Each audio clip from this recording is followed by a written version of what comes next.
এই মুহূর্তে আমি দাঁড়ায় আছি আমিরাবাগ বাস রোড, জিনজিরা, কেরানীগঞ্জ। আপনারা দেখতে পাচ্ছেন ঠিকানা। এখানে দাঁড়ায় আছি। তো আমার মূল উদ্দেশ্য হচ্ছে এখানকার রাস্তার যে অবস্থা সেটা আপনাদেরকে দেখানোর জন্য। এই দেখেন, এক ভয়ঙ্কর এক নারকীয় দৃশ্য। এই দেখেন রাস্তার অবস্থা, এই দেখেন।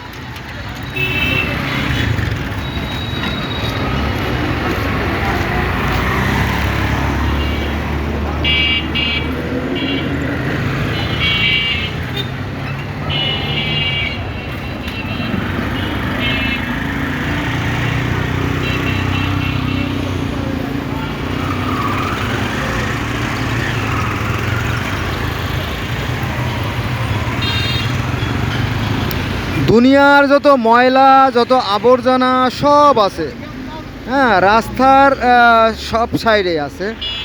বাম সাইডে আছে, ডান সাইডে আছে এবং ব্যাক সাইডে আছে সব। এই দেখেন রাশি রাশি, এখানে কিন্তু ময়লার পাহাড়। এই দেখেন আমার সামনে এখানে পাহাড় হয়ে গেছে। এখানে আমরা দিন রাত 24 ঘন্টা কিন্তু এখানে ব্যস্ততম রাস্তা, হ্যাঁ, 24 ঘন্টায় কিন্তু এখানে গাড়ি চলে। এই ময়লাগুলো ইচ্ছে করলে আমরা কিন্তু পরিষ্কার করে ফেলতে পারি। এখানে ধুলা কাদা থাকলে সমস্যা নেই, কিন্তু এই যে আপনার বিভিন্ন আবর্জনার যে ফাইবার যেগুলো, এগুলো বাতাসে প্রতিনিয়ত ওড়ে।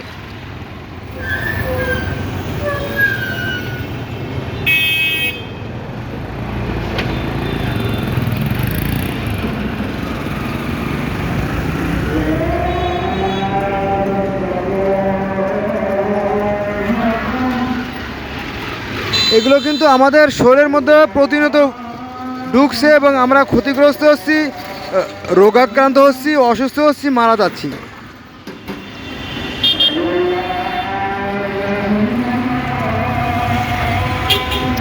দেখেন খুব সহজেই কিন্তু এই ময়লাগুলো ঝাড়ু দিয়া, এটি কিন্তু ঝাড়ু দিয়ে ফেলাই দেওয়া সম্ভব, কিন্তু অত্যন্ত পরিতাপের বিষয় এই ঝাড়ু দেওয়ার মানুষটা নাই। আপনি যতদূর চোখ যায়, এখান থেকে যতদূর চোখ যায়, হ্যাঁ, সারাদিন যাবেন দেখবেন যে এখানে এই ময়লার শেষ নাই। হ্যাঁ, এই যে রাস্তারও শেষ নাই, ময়লারও শেষ নাই।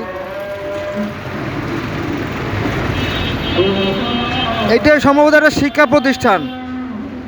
দেখেন এই শিক্ষা, এখানে হাসির পায় আমার কাছে, এই যে শিক্ষা প্রতিষ্ঠানের সামনেও ময়লা।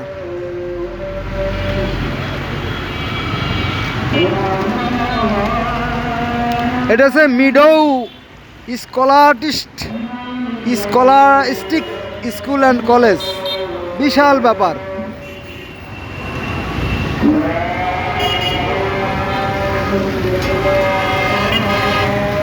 এ হলো আমাদের বাস্তব অবস্থা। হ্যাঁ,